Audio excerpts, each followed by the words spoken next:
Well, good morning. Your very own Bear Grylls with you this morning. It's good to be here. Does Bear Grylls look like me or do I look like him? I don't know, but it's a bit embarrassing. I'll take it though. Thanks, Adrian.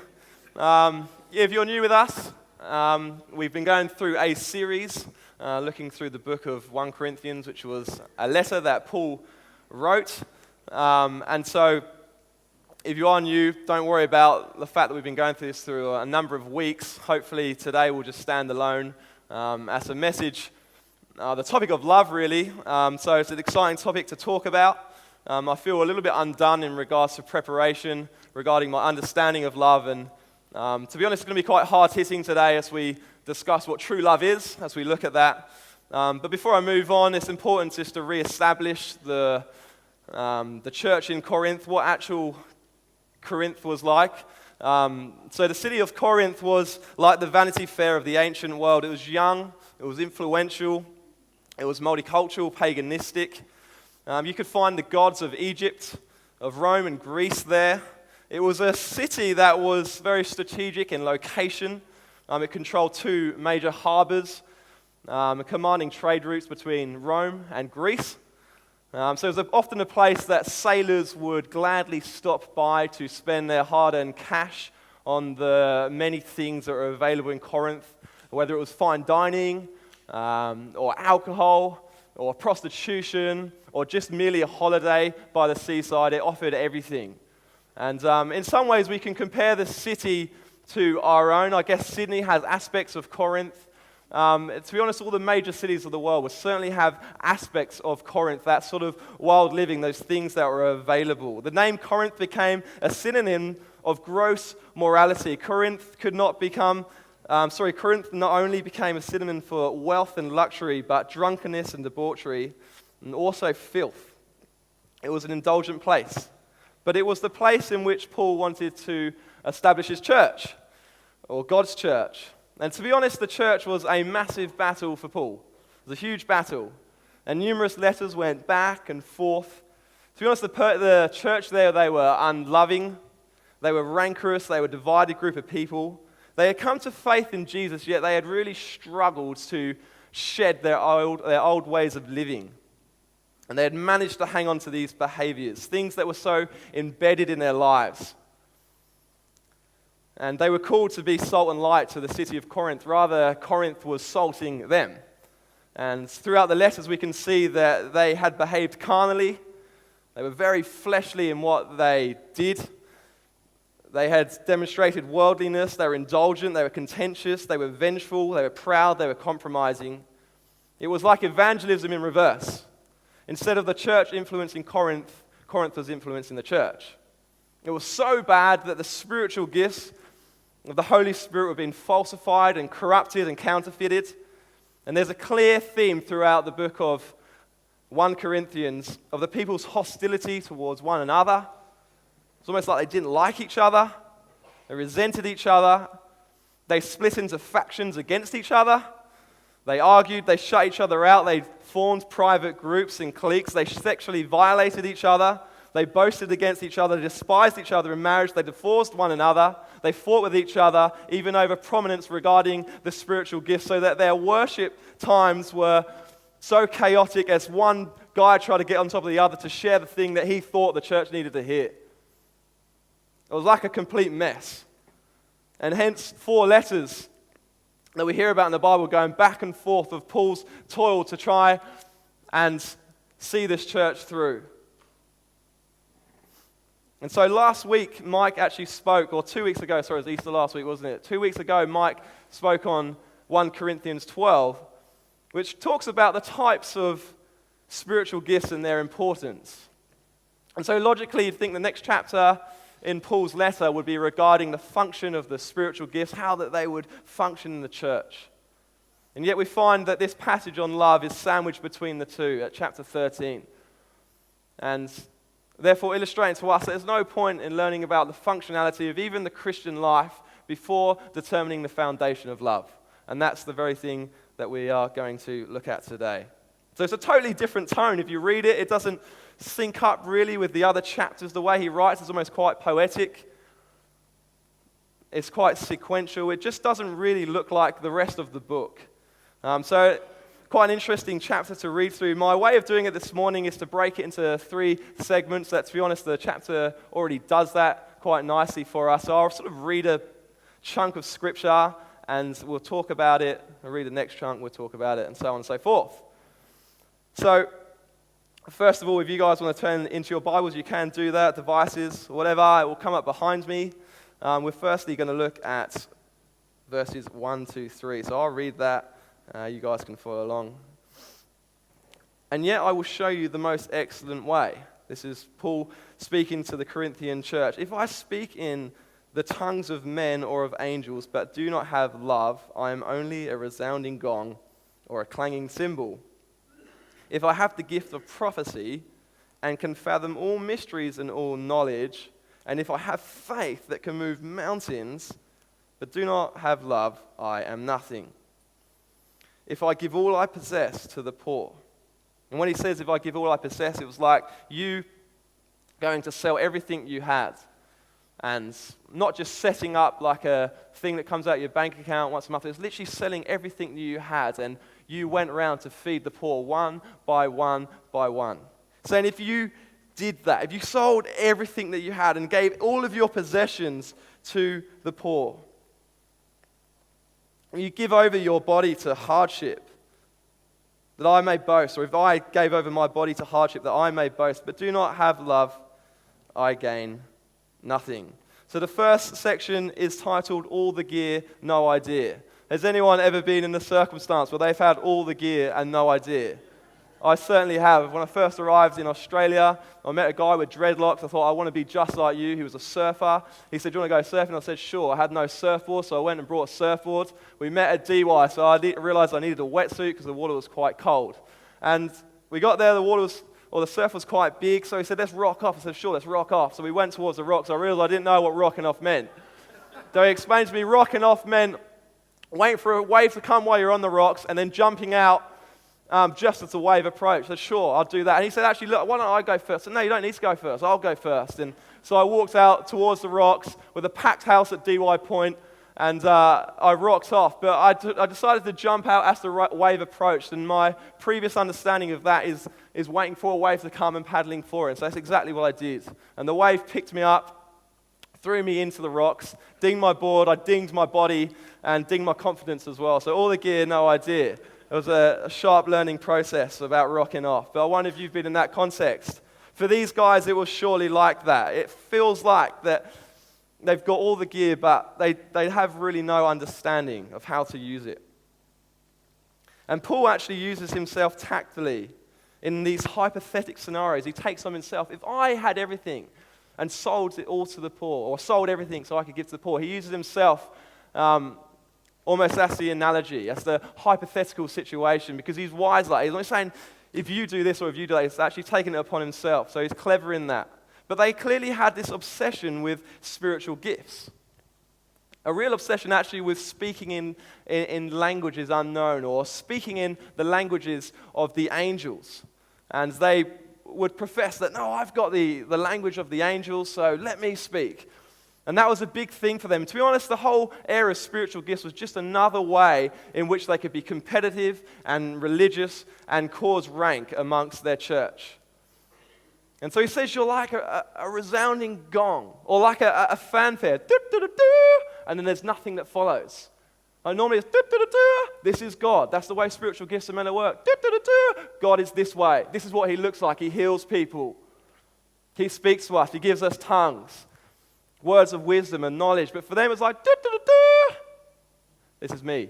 It's my show. It was very, very different to what actually the definition and the design of gifts are meant to be, which we'll find out more so in the next chapter, about the way they're meant to work. And in this way, we sort of see these spiritual gifts quite warped in God's people. It reminds me of when Jesus taught us how to pray. He said, don't be like the religious bunch, the hypocrites. They go and stand on street corners and they wear all the right clothes and they begin to pray in such a fashion that anyone in that area would hear them and just look at them. And it was more of a fanfare, a display of themselves, like that resounding gong, like, here I am, listen to me. And Jesus said, actually, quite the opposite. Go into your room, shut the door, and be with your Father in heaven, who is the only one that can see you. You're not on display before men. And this is clearly a foundation that this church in Corinth had totally upside down. We find it actually in the book of Ezekiel as well. Does it happen anywhere else in the Bible? To be honest, it happens quite a lot. God's people appear to struggle with this whole aspect of performance and doing things before men. We find this, Ezekiel was a prophet, and God had given him words to address the prophets of that nation, of God's people. And this is what God wanted to say to them. He said, "You have not gone up to the breaches in the wall to repair it." That's one big area of spirituality. If you're over spiritual, you won't do anything practical. You haven't gone up to the breaches in the wall to repair it for the people of Israel so that it will stand firm in the battle of the day of the Lord. Their visions are false and their divinations a lie. Goes on to say, because they lead, talking about these false prophets, because they lead my people astray, saying peace where there is no peace. And because when a flimsy wall is built, so every now and again maybe they will build something but it'll be flimsy, they cover it with whitewash. Therefore tell those who cover it with whitewash, says the Lord, that it is going to fall. Rain will come in torrents, and I will send hailstones hurtling down, and violent winds will burst forth. When the wall collapses, will people not ask you, where is the whitewash you covered it with? And when you become over spiritual, or the foundation is how do I look, then you start to cover the cracks with whitewash. And here the clear message is that actually, when the test of this life come, nothing will be left. Everything will be exposed. So where do we fit in? Surely we can't draw parallels between the Corinthian church and Grace City Church. Surely we can't do that. Mike, can we do that? Can we draw parallels this morning? I just wanted to read a part in a book regarding a man named John D. Lorraine. He was famous in the automotive world. He worked largely for General Motors, but he just designed all these amazing cars. I think one of his cars was in Back to the Future. But there's a moment in his life, not a Christian guy, until a significant event happened. So I'll read this chunk that talks about that significant event. A well-known figure who has come under public scrutiny in recent times is John D. Lorraine. Once the fair-haired boy of the automotive world, D. Lorraine suddenly found himself in a court of law accused of drug dealing and having to fight for what was left of his empire. In his book, he narrated the pivotal moment in his trial, a moment that to him was like a sudden dawn breaking upon his bleak darkness. D. Lorraine described his emotions, and as a key government witness and paid informer testified against him, piling lie upon lie and building a completely fabricated series of conversations. Why is he doing this? To what end is he building this totally false story? Puzzled the frantic and uncontrollably angry D. Lorraine. All at once he realized that what was happening in the courtroom was a mirror image of what happened in his own life. I had a moment of deja vu. I came face to face with the old John D. Lorraine in all his prideful pursuit of fame, power, and glory. Watching the self-serving zeal with this lying witness trampled underfoot all that was decent and honorable, D. Lorraine saw that it was no different to the blind ambition that had driven him to chase his own dream of an automobile company. For in his pursuit, he himself had trampled underfoot what he had treasured. This inward look that led him to humble himself before God paved the way for a dramatic transformation in D. Lorraine's life as he sought forgiveness before a merciful God. It was a hard step for him, but repentance is always difficult. Jesus talks about the great gain each of us realizes when we recognize our own spiritual poverty, the wretchedness in our own hearts, and turn to God for deliverance from ourselves. Humbling and humiliation are not the same thing.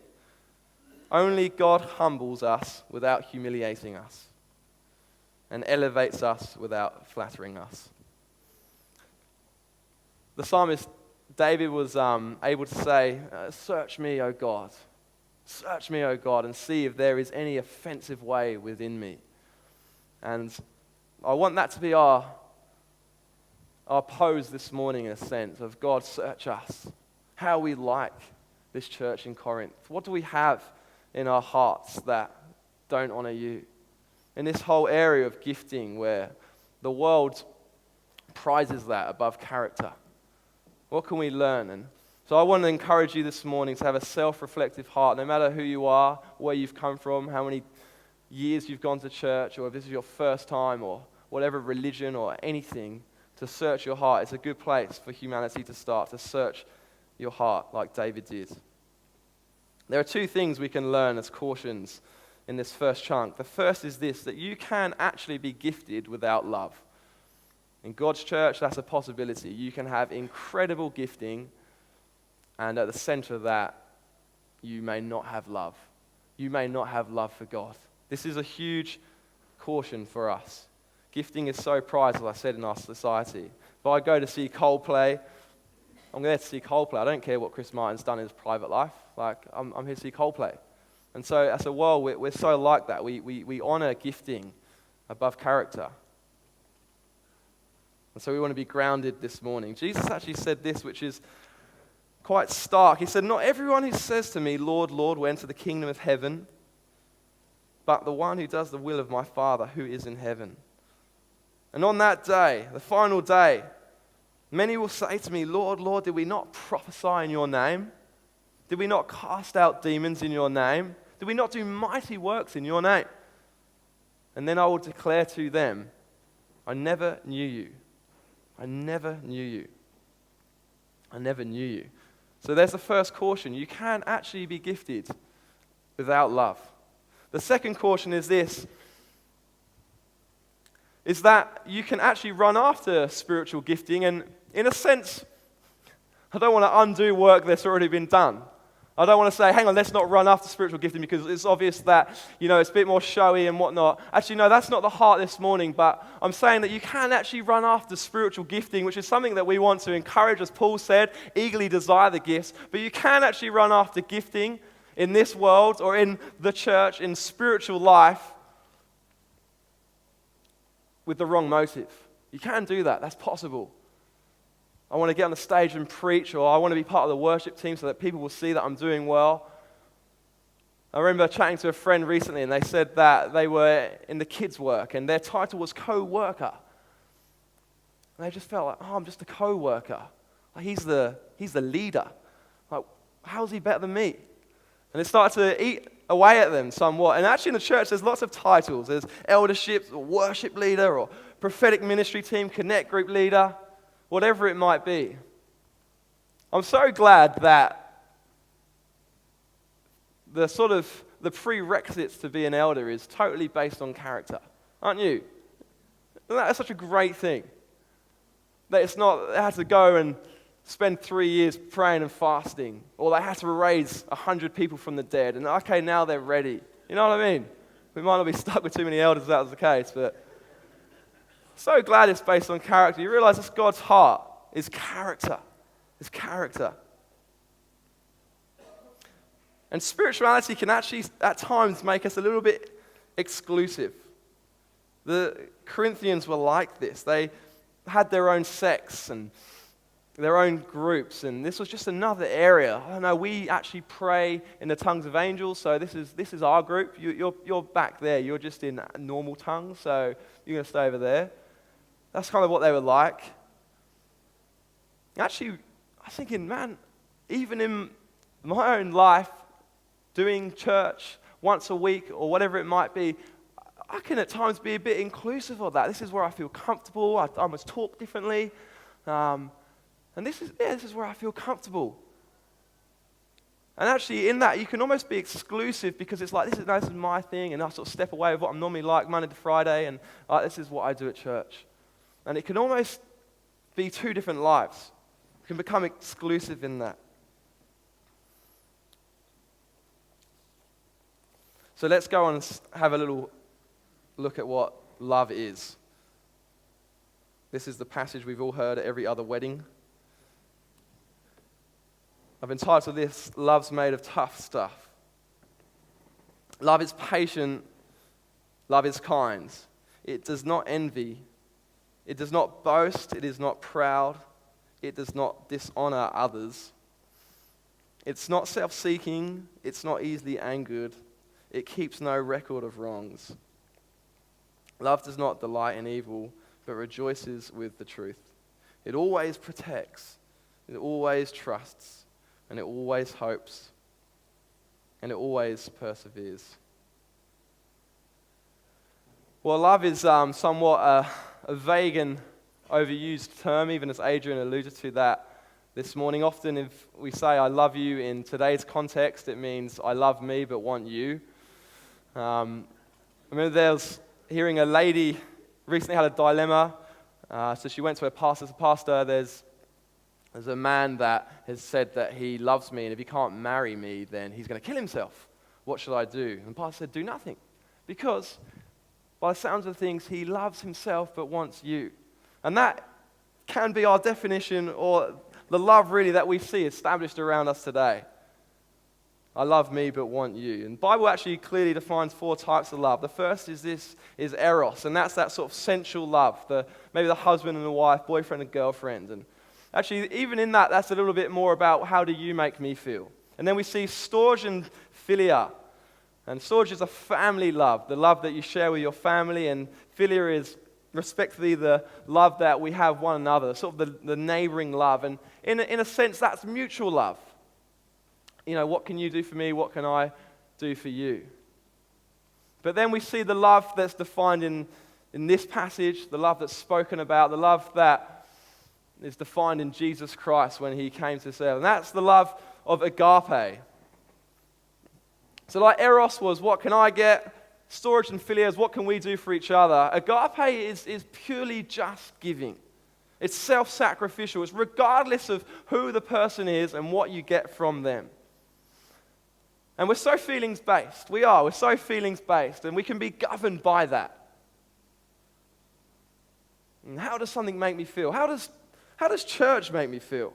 And we can always get that sort of like romantic feeling about church. We just want those good feels.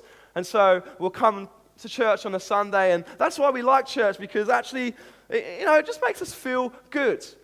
The bands start playing, the music's really nice. It just does something. It does something in my spirit, and it's just really nice. And it sort of resets me for the week, and it's good to have those good feels. We sort of crave that, feeling good about ourselves. And I've known that cycle in my own life. That's why sort of church was not really intentionally, but it was almost like that. It was just about feeling good. It was about, just reset for the week, and that's really cool.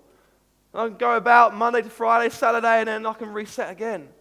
And what's God going to do for me today? How's he going to make me feel good? I remember being in a prayer meeting recently, and Sharon Stoddard, she prayed out, or she didn't pray out, she said, when God, or what did she say? She said this. What did you say, Sharon? She said this, for God so loved the world that he said over and over and over again, I love you, I love you, I love you, I love you. No. For God so loved the world that he sent his son. He sent his son. The word I love you doesn't cut it if there's no action behind it.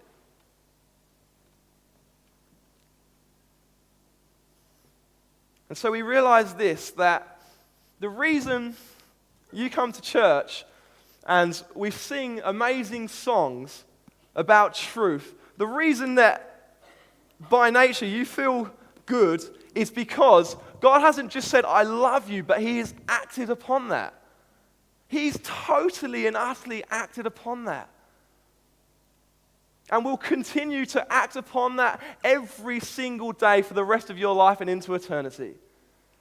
That is the reason that when you come to church and you're just feeling like no one focuses on you, no one even knows you, and Adrian would bring a message like that, it's because it's the truth. It's because God does know you, and he does care about you. And he knows how many hairs are on your head, and he has a plan for your life, and he's more in love with you than you could ever know. It's not just, I love you, and back to hanging out with the angels. It's, I love you, so I'm going to send my son. It's total based on action. Not just a word, not just a feeling, but it's actually, no, I love you, so this is what I'm going to do for you.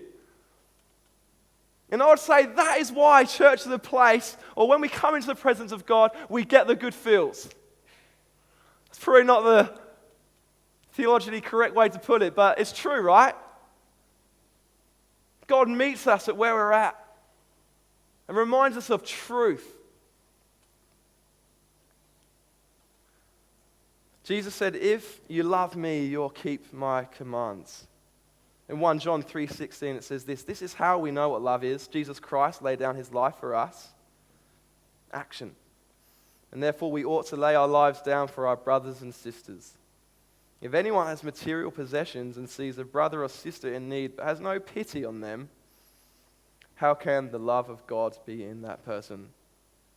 Dear children, let us not love with words or speech, but with actions and in truth. Such a challenge, eh? And then Paul goes on to describe the most excellent way. And he describes it through the use of 14 verbs, 14 doing words. Love is action. Love is patient. That's not just to remain tranquil, but to bear up under provocation without complaint. It's patience with people. Love is kind. It's a less common verb. But kindness recognizes that everyone carries a heavy load. Kindness embraces all. And having listed these 2 positives, he goes on to 8 negative behaviors that love does not manifest. It does not envy. It does not have intense negative feelings over one's success. The church were being eaten away by this as one person remained hungry while another one became drunk. Or as wealthier members were able to exploit the legal system to their advantage while those of lesser means could not. It does not boast. It is not proud. It does not dishonor. It is not self-seeking. It is not easily angered. It keeps no record of wrongs. It's like an accounting term. It never writes things down. You owe me this, or you've wronged me in this way. I'm going to keep that there. It keeps no record of wrongs. Love does not delight in evil, but always rejoices with the truth. It's never glad when wrong is done, even if someone you don't like gets in trouble. God is the one who supremely hates injustice, and love implies a commitment to that. Love always protects, love covers. In another translation it says this, love is always ready to make allowances. It always trusts, not a naive trust, but a love that never ceases to have faith. Always hopes, it always perseveres, and it always endures. Now let's look at the final chunk. Love is now and forever. So I'll read these next few verses out. Love never fails, but where there are prophecies, they will cease. Where there are tongues, they will be stilled. Where there is knowledge, it will pass away. For we know in part, and we prophesy in part, but when completeness comes, what is in part disappears. When I was a child, I talked like a child, I thought like a child, I reasoned like a child, and when I became a man, I put the ways of childhood behind me. For now we see only a reflection as in a mirror, then we shall see face to face. Now I know in part, then I shall fully know, even as I am fully known. And now these 3 remain, faith, hope, and love. But the greatest of these is love. Now these verses develop the idea of love's permanence in the light of the spiritual gifts that Mike spoke about previously and we'll go on to look at, in the light of those temporary gifts. So love is a permanent thing. But the issue with the Corinth church is that they were obsessed with those things that were temporary. They weren't obsessed with the thing that was going to last forever. Even spiritual gifts won't do that. They're actually a signpost. They're like a signpost. And in fact, I'll do it now. I'll read through the spiritual gifts. Because often we think that the only real place for spiritual gifts is within the church meeting. I think I've thought like that for many years. But as you read through them, you realize they're a signpost for not just us to point us towards God, but for any person. And they're to be used in that way. There are different kinds of gifts, but the same Spirit distributes them. There are different kinds of service, but the same Lord. There are different kinds of working, but in all of them and in everyone it is the same God at work. Now to each one the manifestation of the Spirit is given for the common good. So it's for the common good. Spiritual gifts are for the common good, not just for us, but for the world, okay? To the one there is given through the Spirit a message of wisdom. Think why that might be helpful in maybe a conversation with a work colleague that's going through something. God can give you wisdom for them. To another, a message of knowledge. That could equally be very important in a similar circumstance by the means of the same Spirit. To another, faith. That would be important in a church setting, but how much more important outside of that? To another, gifts of healing. Again, important here. How much more important out there? To another, miraculous powers. To another, prophecy. To another, distinguishing between the spirits. To another, speaking in different kinds of tongues. And still to another, the interpretation of tongues. So we realize this, that even the spiritual gifts that God has poured on the church are for the church to use as a signpost to point towards God, of who He is and what He's like and the power that is available within Him.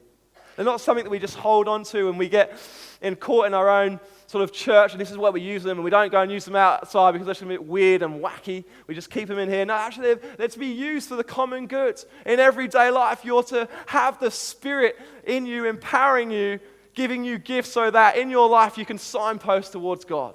That is the design. That is the idea of spiritual gifts, ladies and gentlemen. It's not so that you can go and display your spirituality within this setting and show to other believers just how spiritual you are. That's actually what these guys are doing. And so the challenge for us today is, can we adopt it within the church setting, but can we also take it to the streets in everyday life? That's Paul's commission to this church, and I would believe it's the same commission for us today.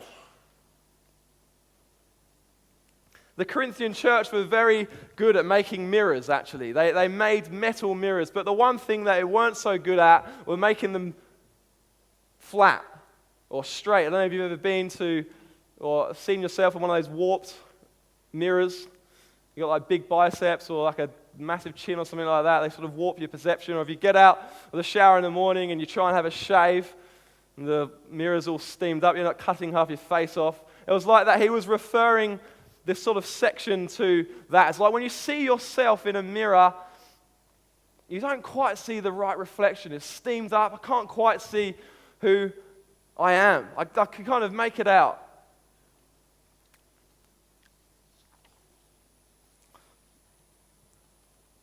And the point that I think Paul was making here is that actually on this planet, while we're on this earth, we're never going to fully grasp God's love for us. We're never fully going to understand how powerful He is, how He was the one that spoke light into being, how He was the one that formed mountains. We're never fully going to know what was in the Father's heart when He decided to hand His Son over to the evil one and to be tormented and beaten. We're never going to fully know what was in Jesus' heart at the Garden of Gethsemane when He began to sweat blood drops for you and for I, because He was so anxious, He was so nervous, He was so taken aback under the weight of the world's sin. We're never quite going to understand. You're never quite going to understand God's love for you fully, in all its glory and all its magnificence, all its beauty. We get a glimpse on this life. We get a glimpse. I tell you, at times a glimpse is more than enough. But what's Paul saying here? He's saying there's got to be a level of humility. If you can't fully see it, how can you go around saying, this is definitely the way I understand it, which these guys were obsessed with the whole spirit of knowledge. I'm saying there's got to be a level of humility. in this whole area until the Bible says one day we will see him face to face, and then we will be like him. And then we will be like him. I thought it would be nice this morning, so we've got 5 minutes, something a little bit different. I'd like to get the previous slide of the 14 verbs about what love is. And maybe you've got phones. I've actually got some pens and paper here, if you want to do that. And I've got 2 questions that I wanted to ask you guys. The first is this: where is agape love not present in my life? And then the second is, what are some practical steps that I can take this week to show agape love? So it's a bit of a self-reflective thing. I might even get Miles maybe to come up on the keys, and then maybe we'll have a song at the end. But should we distribute these? If you want to use your phone, you can do that. But I kind of just want this time for you just to self-reflect. Is that okay? And we got a whole bunch of pens here. I don't know if they need to be distributed. We got some paper, but maybe you just want to use your phone. But why don't you just take some time out just for 2 or 3 minutes and just to self-reflect this morning about how we can be a people that have this agape love inside of us, the love that is totally based on action, not just on words, but on action. As we look at how Paul defines this agape love in this passage, what are some practical ways that we can be doers of the word, even this week, even today, not just listeners?